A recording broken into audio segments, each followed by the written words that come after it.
BBOR Black Box Online Radio, coming to you from West Virginia. BlackBoxNed88 on Instagram for the bonus podcast. And just a quick reminder, every Monday is Zodiac Mondays. Wednesday is an Ask Me Anything. That's an AMA, so please drop your questions below for things that you would like discussed here on the show. And Friday is an Anything Goes. Any subject is fair game, mostly talking about true crime, serial killers, the Zodiac Killer, but any subject is welcome. All right, so please share some ideas in the comment section about what you would like to hear about on this channel, and let's get started. Okay, hello everybody. Today is Friday, another Anything Goes Friday. Welcome to the show. This week's episode is going to be a little bit different because I had the opportunity to interview Michael Sudduth, who is the author of the book A Philosophical Critique for Empirical Arguments for Postmortem Survival.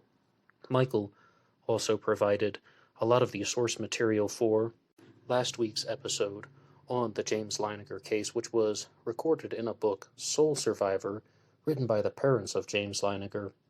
The story of how a boy, starting at the age of 2, was able to recall very vivid flashbacks of almost what seemed like memories of World War II. Now, how could that be possible? Well, once again, I will read the description of the book Soul Survivor, and this is from Amazon.com.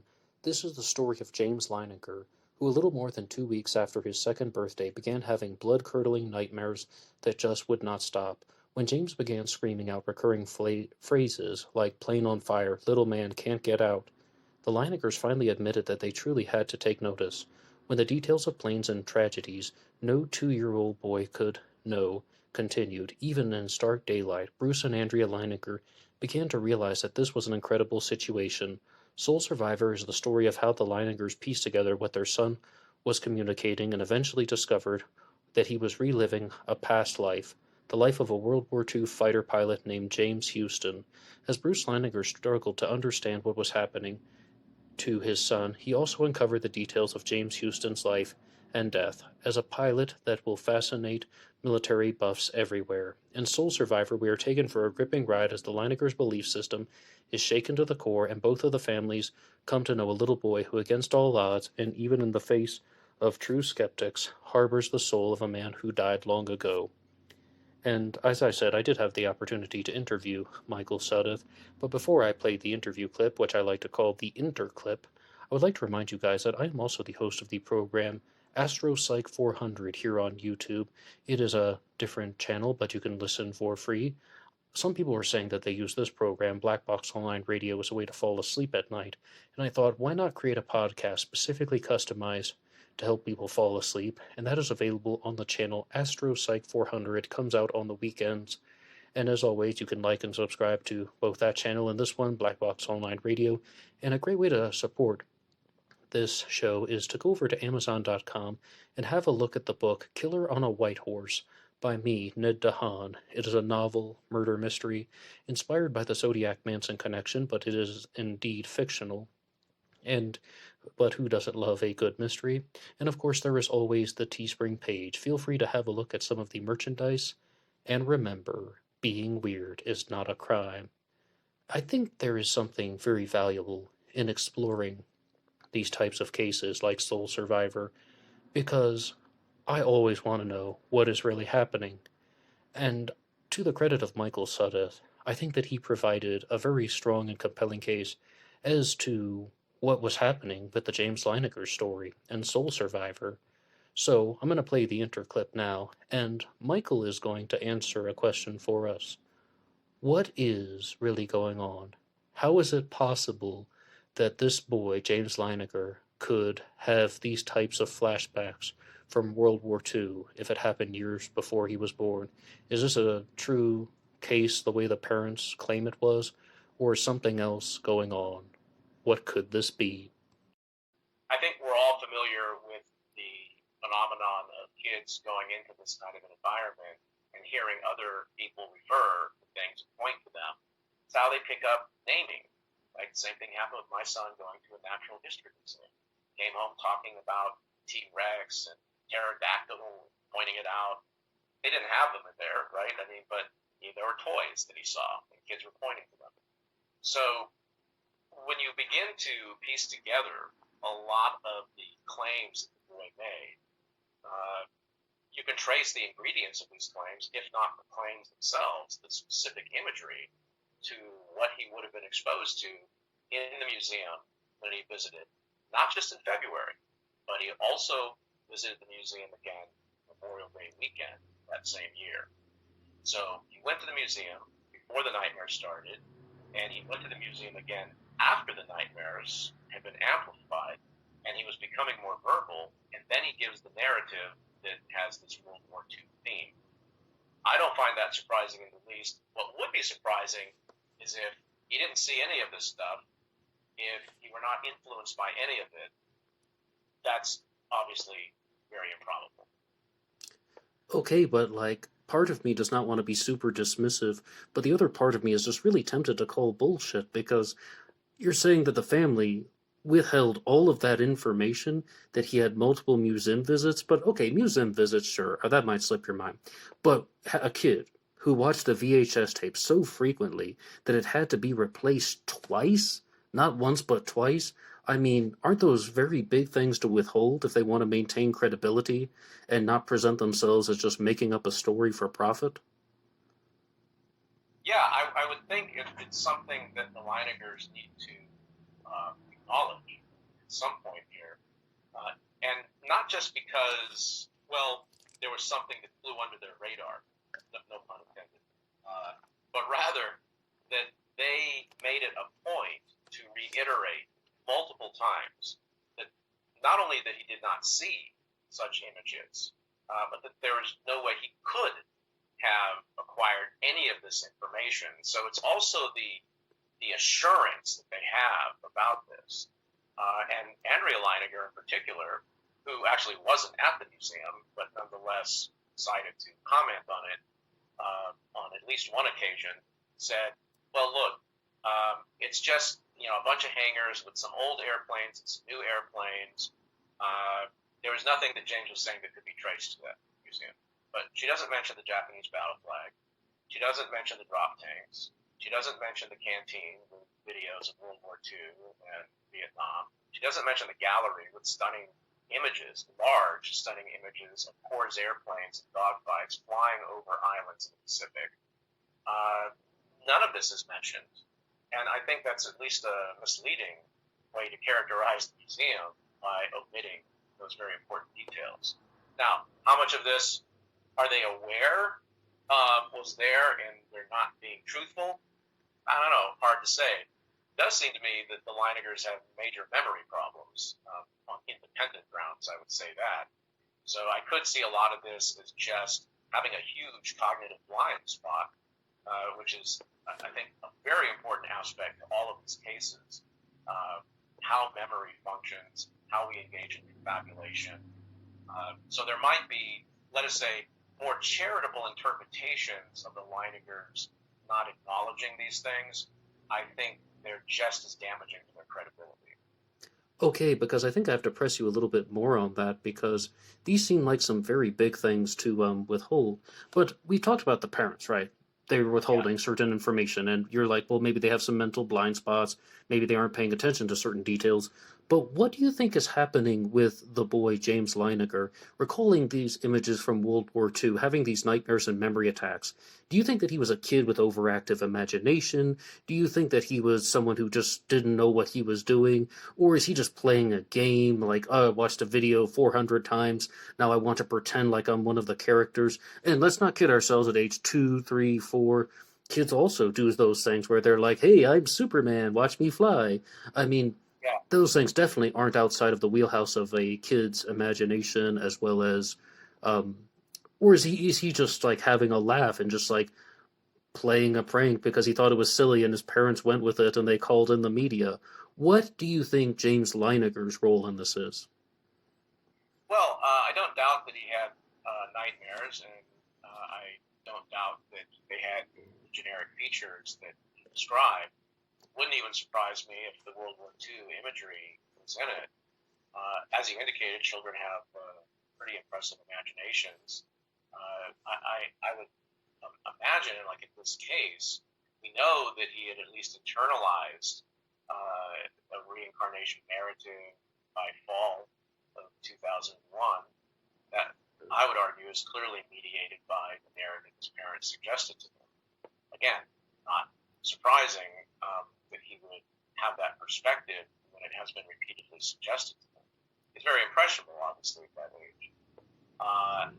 I think the Leinigers are largely responsible for taking claims the boy made, very sincere claims. I think in many ways, it's like any other kid having these interesting experiences of imagination, fantasy, and the parents are looking for something else in that, right? And I think that is an important element. How are parents, perhaps unwittingly, influencing the evolving narrative that the child sort of introjects, right, puts into himself? And I think that's a serious problem. Which, by the way, so this is one of the reasons that Ian Stevenson, right, who pioneered this reincarnation research in the West, Stevenson emphasized that ideally what you want to be able to document things a subject is saying and doing before anyone has attempted to verify those claims. And that clearly is not the case in the James Leiniger story. By the time there's any kind of independent documentation by the ABC production crew in spring of 2002, well, Bruce Leiniger has been researching this case and printing things out and talking about it and on the phone trying to, dial in the various features of this case that seem to have a connection to reality. I think it's very difficult to insulate a child in the household from that ongoing process. And I think that can be shown. But Ian Stevenson was concerned about this, that it could unwittingly contaminate the evidence. Parents could end up attributing to their children things they didn't say. They could be interpreting things that children are saying without, or with it actually being influenced by the facts that they're uncovering. I think a lot of that happens in this case too.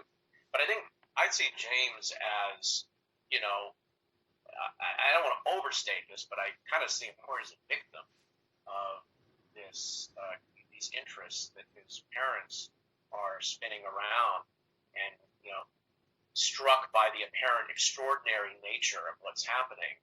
It's understandable they would seek an explanation.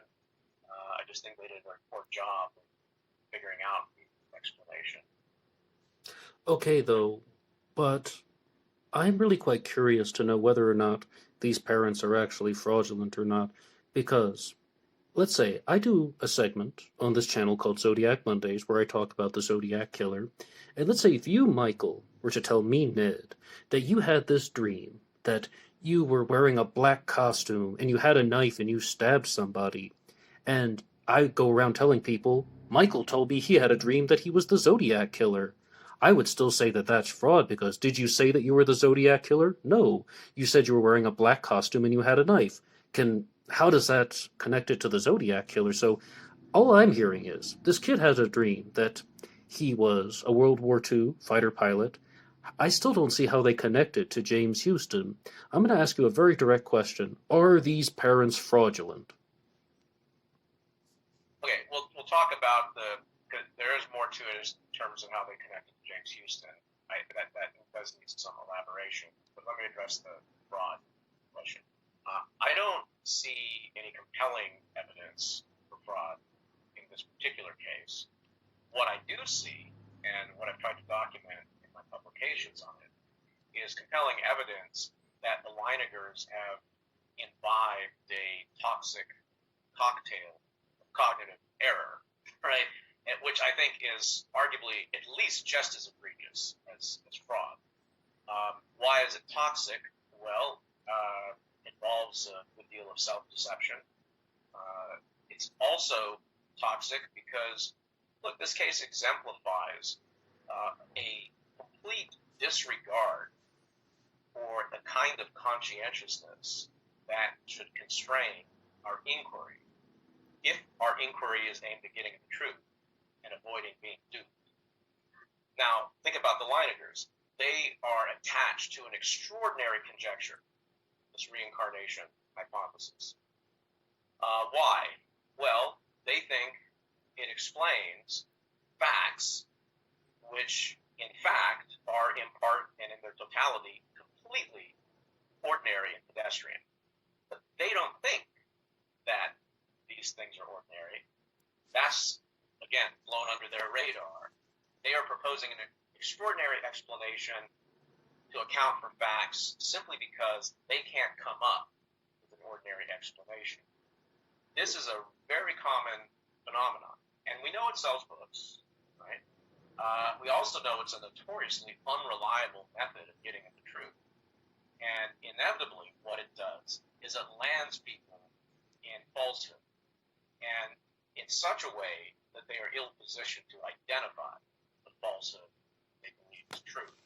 So I would emphasize the elements of self-deception, which are connected to confabulation, bogus reasoning, and a very important missing piece in this, quite literally, is the dark data, right? It's all the things the Leinigers don't know. Now, I understand in some of these examples it would seem, well, how could they not know that? Well, people lack situational awareness. Granted, I think on some of these issues it's kind of hard to push that. How would they not know? Other things are maybe a little more subtle. As I see it, either way you look at it, these individuals are not credible. And of course, we can argue specifically as to like why they're not credible. Do we go with a more conscious kind of deception that they're engaged in, or is it more a matter of self-deception? Because I think a lot of that happens, right? Maybe this case, for some individuals, I understand, would seem to exceed the level of toleration for how much somebody could not be aware of. Yes, well, at some point the Leinigers should probably tell us a little bit more about that. That was my goal, by the way, in corresponding with Bruce Leiniger. It was one of my interests, but he abruptly terminated his communications with me after he had a conversation with Jim Tucker. What exactly led to him terminating the communications? Like, was there something that you said to him that pushed him the wrong way or made him respond negatively? Why exactly did he terminate the communications? He never told me. He just stopped responding, even though he said he was going to get back to me on some of my initial questions. Oh, okay, so there's no big blowout or no just like, F you, no, get out of my life. I was just asking him questions. Now, I understand maybe some of those questions made him feel a bit uncomfortable. It might have suggested to him that I had certain documents in my possession that made him uncomfortable. But I do know that Jim Tucker spoke with him around the time that he stopped communicating with me, and I did come up at that conversation. According to Jim Tucker, when I met with him and discussed this case last fall, Jim did say that, well, I kind of said you were skeptical of this case. So, I'm trying to have this communication with Bruce, see if he can alleviate at least some of my concerns, and it was not to be. Okay, well, I would like to go back to something that you were saying, though, like, are they fraudulent? Are they caught up in self-deception? Because I think that perhaps there could be a third point where sometimes people do something in a self-serving way, and they aren't necessarily aware of just the magnitude of it, like writing a book for profit about their son's experiences when they aren't completely certain. It's like, oh, well, I want to do this. Maybe I don't have all the facts to support my case, but I'm just going to do it anyway because I want to, and they aren't considering how this would actually affect things in the long run, jumping into something without thinking it through. I mean, maybe that's a better way of putting it, where maybe the motive isn't deceptive, and it's also not purely fraudulent, but it's still kind of unfair, if you can catch what I'm saying. Sure. And this is one of the reasons I, on occasion, have referred to this case as a sham, that it's not what it appears to be. And I think some of this, at least at this point, must be pretty apparent to the Leinigers since I've now published on it. And as far as I know, they do have some awareness of my research on it. But I think, look, I agree that we could have an interesting amalgamation of different motivations, factors. I tend to think of these situations as being, more complex than we might initially think. But I also try to be as charitable as possible if we have fairly high evidential standards, which is why I said, look, I don't see any compelling evidence for fraud. But you're right. In addition to fraud and self-deception, you have this interesting middle space where there are forms of deception, maybe less egregious than fraud. I think it's a really interesting psychological question. I would certainly leave it on the table as to how much they're aware of this tinkering with things in the story. Like, for example, they have on several places left out important details surrounding the death of James Houston. It is a little interesting that those facts are inconsistent with the narrative their son is telling. Those things at least raise a question in my mind about the level of honesty. But again, that's a conversation I would actually like to have with Bruce Leiniger. I'd like to ask him, you referred to this document which provides details about the death of Houston. Why did you leave out these particular points? Because they're rather serious. They contradict what you attribute to your son. Well, we can't let it stay there. We got to hear, what are these points? Please share. What's that? Please share, though. What are these points that they're leaving out? Yeah. So because this ties into your other question, like how did they get to James Houston Jr. as the previous personality? Right. So we go back to the summer of 2000.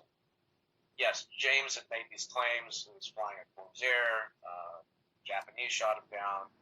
But his parents say that they had asked them the name of the boat he flew off of. And according to the Leinigers, he said Natoma. Now, Bruce, in the book, Sole Survivor, says on that night, when James said that, August 27, 2000, Bruce jumped up and went into his office and got on the internet and typed in Natoma and eventually came to an entry on an escort carrier from World War II, Natoma Bay. And this was an entry online, the online version of the Dictionary of American Naval Fighting Ships. And he printed it out, right? And there is a document that he claims is the one he printed out, which has this timestamp, right, in the footer being printed on August 27, 2000. Now, that amazed the Leinigers. James actually named the boat, and it actually exists, and it was in World War II. And when you read the description of the carrier, it indicates that it actually supported operations in Iwo Jima. Right? So this was another little piece to keep in mind. Now, fast forward about a month or so, in the fall of 2000, and the Leinigers had continued to have conversations with their son about his dreams, which were ongoing. His mother asked him at one point, was there anyone else with you in this dream? And he said, yes, Jack. Okay, we're going to set aside the fact that his mother had been reading to him from Jack and the Beanstalk. Okay, now just put that out of your mind, okay, for the moment. And she's, what's his last name? And he said, Larson. Okay. Now, we'll also put out of consideration here the fact that there's a pilot named Larson on that Blue Angels video. Okay. Set that aside. Obviously, I'm mentioning it for a reason, just to show that, like, we have a lot of potential explanations. But he does say Jack Larson. So we got Natoma Bay, we got Iwo Jima, right, in this picture, and we got Jack Larson. And then the big moment happens around Thanksgiving of 2000. Bruce Leiniger is reading a book, which he had purchased for his own father, because Bruce Leiniger's father served in the military. Bruce Leiniger had a book, The Battle of Iwo Jima, 1945, by Wright. And he was sitting with James in his lap, and he's thumbing through this book, and I believe it's page 3 of the book. There's an aerial shot of Mount Sudduth in Iwo Jima. And James points to the aerial photograph and says, "Daddy, that's where my plane crashed." And his dad said, "What?" He says, "My plane crashed there, Daddy." Ah, okay, so now we're getting somewhere. We know we got Iwo Jima in this, we got a Jack Larson, we got a Natoma Bay. Now, Ned, you and I both know that we can connect these dots in all different ways, but this is kind of how groups start connecting these. So he tried to find information about the Natoma Bay, tried to locate veterans, and it occurred to him, because his own dad was going to a reunion with the association, right, had put up, he thought, well, maybe the Natoma Bay has a reunion of some sort. There's an association. And he found a veteran, Leo Pyatt, whom he spoke to in December of 2000, and he had a conversation with him. And he said, well, did any Corsairs fly off of Natoma Bay? Leo Pyatt said, no. Well, that seems like it disconfirms what my son was saying, right? Was there any Jack Larson on Natoma Bay? Yes, actually there was. But we don't know what happened to him. At least Leo said, I don't know what happened to him. So that was interesting. There was a Jack Larson, so that seems to fit, but the Corsair doesn't fit. Now what? Well, Bruce continued to research this, and in January of 2001, he managed to print out the killed in action list from Natoma Bay. Now that list did include the name James M. Houston Jr. It included other individuals, all but 3 actually, who were killed in action but who were not included on that particular list. Bruce would later learn about these individuals. But now he had a little more to go on. And now the goal was to figure out, well, what about this Jack Larson? It's an important part of the story that the Leinegers, Andrea and Bruce, were arguing about this Jack Larson guy. Is he the previous personality, or is he somebody else that's in his dream with James? So it really wasn't clear, like, who this individual was. They didn't know that he was dead. They didn't know he was alive. I mean, they didn't know exactly what the status was of Jack Larson. Well, they would eventually find out in the fall of the following year, 2002, when Bruce Leininger attended the Natoma Bay Association Union. And at that time, I mean, he had already made some contacts with other veterans, historian John DeWitt, the historian of the Bay Association. And John DeWitt gave him a lot of documents, primary source documents. And Bruce eventually discovered more details about James Houston, but also, of equal importance, he learned that Jack Larson was still alive. So obviously, Jack Larson could not be the previous personality because he wasn't dead. Well, so who could it be? Well, oh, look, James M. Houston Jr. Bruce Leininger says that name always kind of stuck out in my mind the first time I saw it. Oh, it's James. My son's name is James. Maybe he was referring to, yeah, my name is James M. Houston Jr. And then, when James turned 3, he started signing his name, James 3, right? And making sketches of dogfights and combat scenes, fighter films. So, your question was, how did Bruce dial in James M. Houston Jr.? That's the short version of it. Okay, but did you say, though, if I heard you correctly, that the name Larson was mentioned in James's video, the one that he watched over and over again? Yeah, it's not mentioned. It appears as a name on the screen. There are a variety of Blue Angels pilots. There's a pilot with the last name Larson. I believe his first name is Scott, and he flew the Blue Angels maintenance plane called the Fat Albert. That's the name of it. The Fat Albert? Yeah, that's the name of the... Just making sure I heard you correctly. Yeah. From the old kids TV show, Fat Albert. It's a very large plane. It's a maintenance crew plane for the Blue Angels aviation demonstrations. But they do show his name on the screen. But if his name isn't mentioned, how is it shown? Is it on like a uniform or the side of the plane, or is it like one of No, those title cards? title cards right below, right? Because as they're interviewing different pilots, the name pops up. Oh, okay. And this would be Yeah. the video that James watched over and over again, like 100,000 times. So he'll Yeah, probably tell you the name of. however many times. Yeah. I mean, Wow. so yeah, like I don't know. That's like where he came up with it. Who knows where he came up with it from? There are a lot of Larson is actually not a very uncommon name. In fact, even the Leinigers acknowledge lots of Larsons, Jack, John Larson, and variations thereof in World War II. This, I think, is an important point. So yeah, for me, there's an interesting question here about how you connect dots. The question about the Natoma is interesting too, because the evidence isn't entirely consistent on when James said this and whether he actually said the name Natoma. I don't doubt his parents thought he said that, but as always, there is the things that we don't know that matter a lot. And so, in my own investigation, well, first when I read that in their book, and I don't know like what your reaction was, but a lot of people told me when they're reading the reproductions of these conversations the Leinigers are having with their son, when he's like 2 years old, 2.5 years old, it doesn't seem like a conversation with a 2.5-year-old, right?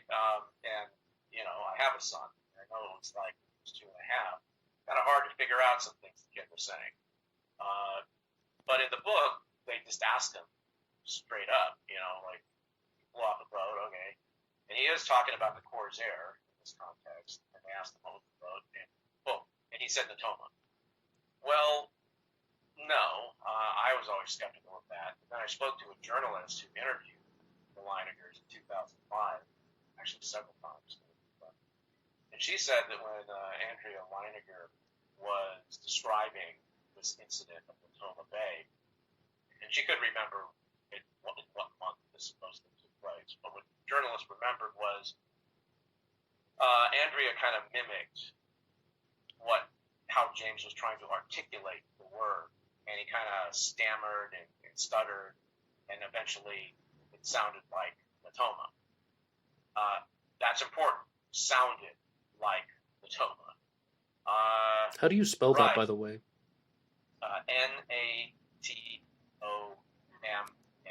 Natoma. Natoma. So you think, when you said he stammered, that's kind of like he's just saying some sound.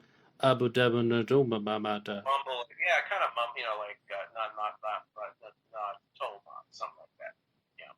Now, I don't know what the kid was trying to say, but as kind of an experiment, one can run an experiment here and come up with other names of words he could have been saying and see whether there's a carrier in World War II that sounds like that, and then see if you can find some kind of connection with some pilot named Jack Larson, so forth and so on. And I do discuss this in my lengthy report on this that was published in the Journal of Scientific Exploration. There's some very interesting issues on how we reason about chance and probability. And I think a lot of researchers talking about these cases have a very overly simplistic view about how we should reason about coincidence. And they're not, I don't think they're doing justice to the way randomness works in the world. And I've discussed this with David Hand, for example, who wrote the improbability principle. And he saw coincidence exploited in various parts of this case unwittingly by participants. And part of it is a vagueness, right? And you have to grant a lot of assumptions. There's the vagueness, for example, Jack Larson, was he the previous personality? Was he somebody who knew the previous personality? Well, that has pretty broad parameters, right? And it's just going to be very easy to connect the dots in lots of different ways that seem equally plausible or equally implausible, as the case may be. We have no adequate guidance to choose one of these narratives over the other. But when your key witnesses are seen to be unreliable on so many points in this case, which we haven't even talked about yet, and making changes to the narrative, what James said and when he said it. I think we should have reservations about accepting other things the Leinigers claim. At best, they lack situational awareness rather severely. They don't even agree on their own chronology over the years, which I think is a concerning issue. Given how certain they make their claims, right? The certainty that goes along with their claims. So, yeah, it's one of these things where he says things that are very specific, but it's all about how you tie that into a larger narrative that I think is very problematic. What would be an example of something where the Leinigers don't agree on their own chronology? Okay, here's a good one. Remember that Iwo Jima claim I was talking about, where around Thanksgiving, James points to the image of the island of Iwo Jima and says, "That's where my plane crashed." Absolutely, yes. So in 2002, that was the story. In 2003, that was the story. In 2004, that was the story. Then we get to the book in 2009, and we read the account of that incident. James doesn't say that's where my plane crashed. Right? He says that's when my plane crashed. Why is that significant? Well, by the time the Leinigers wrote that book, they knew good and well that James M. Houston Jr. did not die at Iwo Jima. His plane did not crash at Iwo Jima. It crashed at Chichijima, about 200 miles to the north, right? But as it happens, he crashed while the Battle of Iwo Jima was taking place at Iwo Jima. And, of course, the Natoma Bay supported the battle, the invasion of Iwo Jima, along with a lot of other carriers, right, that were supporting the invasion of Iwo Jima. So, well, that's interesting. So why that discrepancy? It's important because the original claim attributed to James for many years turned out to be false, if it's meant to be a claim about James M. Houston Jr. The sort of redaction or the alteration, the revision of what Bruce Leiniger attributes to his son is at least ambiguous, right? I mean, who knows what it means? I would take it to mean, well, he used the wrong word. I mean, he's pointing to something, right? Kids misuse words. Maybe he meant to say where and he said when. I don't know. But the Leinigers take him to mean, well, but this happened during the Battle of Iwo Jima. Right? Typical parents opposing an adult view, right, on something a kid is saying. But that's important because what it means is the new claim, at least, isn't obviously subject to disconfirmation. Now, this is concerning, right? When Jim Tucker asked Bruce Leiniger about this, Tucker investigated the case in 2010. Bruce said, well, I forgot, like what he actually said. I finally remembered he actually said when, not where. So, this is interesting. Bruce Leiniger acknowledges that he misremembered a crucial fact for nearly a decade. This is not a glowing endorsement of somebody's reliability. Now, we're an isolated incident. I cut him some slack on that. But it's not an isolated incident. We can see this in a variety of claims. For example, think about the Corsair claim. So James claimed that he was flying a Corsair. The Leinigers interpreted it to mean that he was flying a Corsair when he was shot down, and that he'd flown a Corsair off the Natoma Bay. Hence, Bruce Leiniger asking Leo Pyatt, did any Corsairs fly off of Natoma Bay? The answer is no. And, of course, James Houston crashed flying an FM-2 Wildcat, not a Corsair. Well, the Leinigers eventually discovered that James M. Houston Jr., before he was stationed on the Natoma Bay, actually test flew Corsair planes in 1944 for a brief period of time. The Corsair plane underwent a series of modifications during the war, and he test flew a redesigned Corsair plane in 1944. Oh, okay, so what James really meant was he flew a Corsair because James Houston did fly one, but James didn't mean that he was shot down while he was flying one. Yes, we thought that for 2 years, that that's what he meant. But now, we're going to read it differently. Okay, sure. But if you're allowed to adjust your interpretation in this way, with any degree of plausibility, you're only acknowledging how unclear the boy's claims were to begin with. But then it's not, you can't just sort of say, oh, well, now it's a confirmation, right? I think this is a problem. Okay. And again, this is just like one more example. There are a lot of other examples too. All right, it's absolutely fascinating. Sorry. I was going to point out the other gem. It's just too good not to mention, because it does deal with, how parents can perhaps be oblivious to things their kids are picking up from videos, generally things they're exposed to.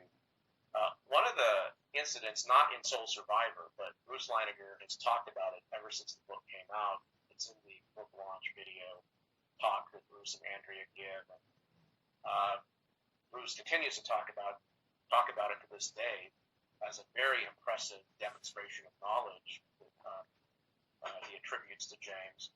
And Bruce Leiniger even includes it as a key item of evidence in a paper he wrote last year for the Bigelow Institute for Consciousness Studies.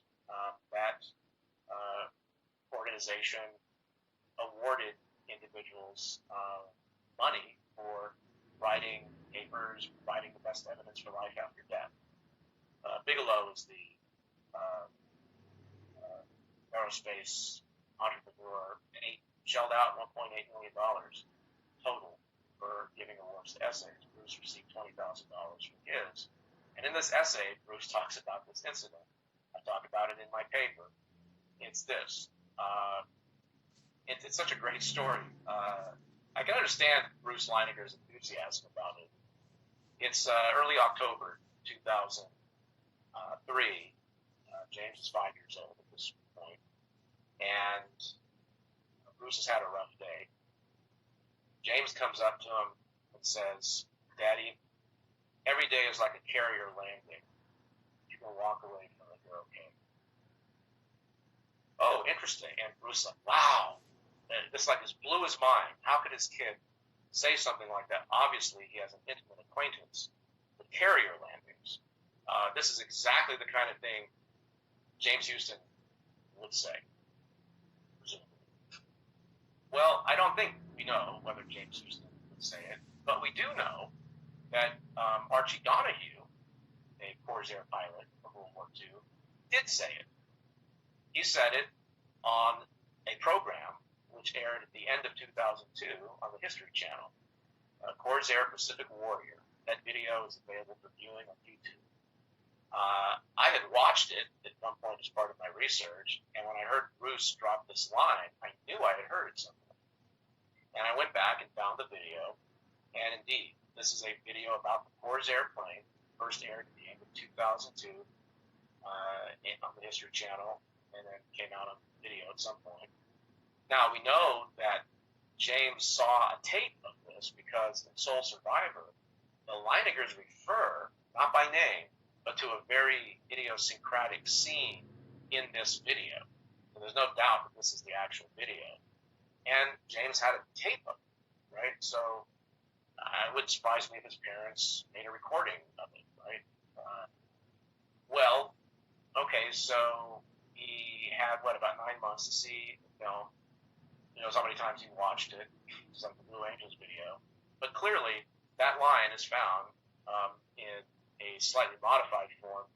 Donahue says, he's talking about the difficulty of carrier landings, right? Collapsing gear, flat tires, rollovers, all sorts of problems. It was just difficult for fighter planes to land on carriers. And he says, every day is like a carrier landing. If you can walk away from it, you're in good shape. Okay, so almost word for word, but you can see how a 5-year-old would internalize that. And then he repeated it to his dad.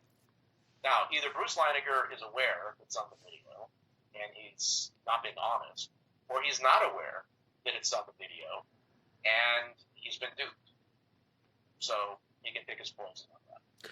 Well, I think, though, there's also maybe a fourth option about when we were talking about are people being fraudulent, or are people not aware of what's going on, or the third one I said, when they're just going along with something without truly evaluating it. And Jesse Walker wrote a fascinating book called The United States of Paranoia, a Conspiracy Theory, when he simply talks about how humans are pattern-seeking individuals. They just take information and they arrange it in patterns. So you could call it cherry picking to get a desired result purely in the unconscious sense, not meaning that someone is deliberately doing that, but all right, these are the events that are happening to me, and then you're just using them to reinforce a belief system. And it's called, as you heard from the title of the book, about conspiracy theories, meaning no matter what, many people use real facts. And when I'm hearing you talk about the Leininger story and Soul Survivor, all I'm hearing is there are lots of true facts that are being shared. It's the connections between the facts. Okay, there was a real James Houston. There is somebody named Larson. This boy is having nightmares about being a World War II pilot. I can accept that all of those things actually happened, but connecting them together and making a story which people claim to be nonfiction, that's the part that I think is a little bit harder to believe. Yeah, so you see a dart in the bullseye, and you think, oh, bullseye. Well, it kind of matters how the dart got there. So if you threw the dart and then painted the target around the dart so that the dart was in the bullseye, that's called cheating. Now, there's an equivalent in reasoning. It's called a logical fallacy. Okay, that's a cognitive cheat. And I think in this case, there's a lot of cognitive cheating going on. But as is often the case, individuals aren't conscious that they're doing it. I mean, people engage in bad inferences, on a daily basis without even acknowledging it. And that's actually another issue I wanted to, emphasize. It's come up a couple of times. It is one of my concerns about individuals researching these kinds of cases and trying to draw an inference that's favorable about reincarnation from them. A lot of the researchers who discuss these cases have a kind of, kind of a cartoonish or naive view of memory. It's kind of like a video recorder, right? That you just like, when individuals are trying to remember what somebody said, it's just like pressing rewind on a VHS tape, right? And just playing it over again. But this is just not the case, right? And every time you're trying to recall something, your brain is reconstructing it. And oftentimes with very little connection to what originally happened and what you originally experienced. It's the narrative that's been going along, right, year after year, and telling and retelling and recalling and recalling. So there's a sense in which we might say all memories are a confabulation to some degree, but there are more egregious kinds of confabulations. And when you have a case like this, the kind of fine-grained detail that has to hit the mark is pretty important and pretty essential, I would say, to it.